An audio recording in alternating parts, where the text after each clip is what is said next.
The impact of the COVID-19 health crisis has certainly been felt in the commercial real estate or CRE market. The public side of CRE felt the immediate pressure as the broader public market sell-off included REITs, which were down by about 30%, and even some investment-grade rated CMBS tranches were down over 25% at their March lows. On the private side, transaction volumes plummeted, bringing the market to a standstill. COVID impacts were felt across all major property types, but hotel and retail were clearly the most severely impacted, given the mandated shutdowns. Pimco sees this unfolding in 3 stages. Right now, we're in stage 1, which is characterized by public market dislocations that we've experienced. Capital market pressures have since dissipated to a degree and corrected by about 20% so far in the second quarter, but the market remains fragile. The next wave of public dislocations will be deeper in the CMBS credit curve as ratings downgrades spur potentially a second wave of selling pressures. Stage 2 will be the capital injection and balance sheet cleanup phase, which we expect to occur over the next 6 to 12 months.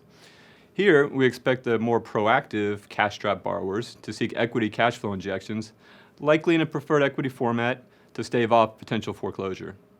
Additionally, loan sales will pick up as leveraged CRE lending platforms look to avoid default-driven capital calls.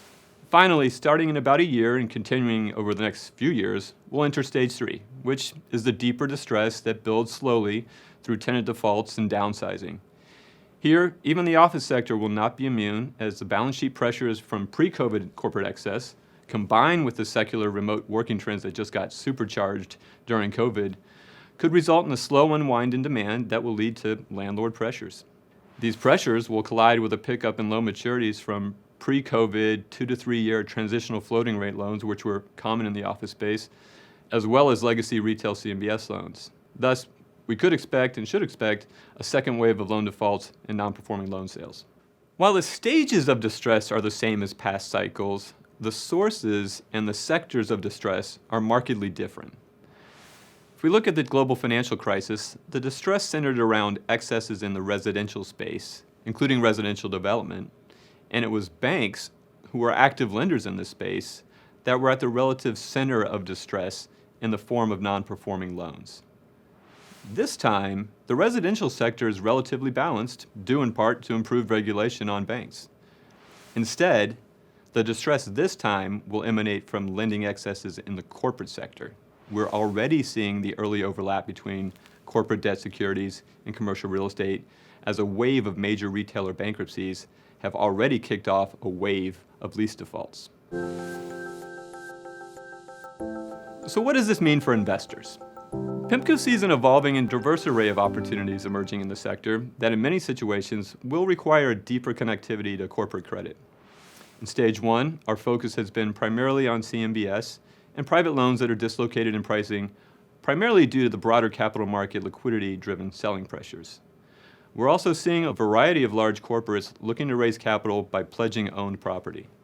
In stage 2, the opportunity set will broaden and include opportunities like preferred equity recaps. But this stage will also include opportunities in the corporate space.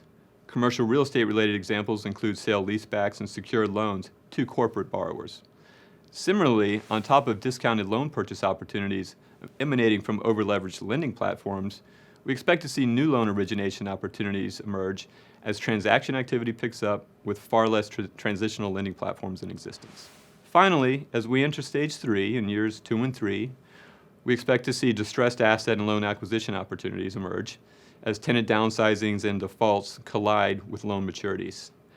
Now, while complicated, these can become attractive opportunities for platforms with the expertise in CMBS structures, as well as the real estate side in terms of expertise on asset repositionings.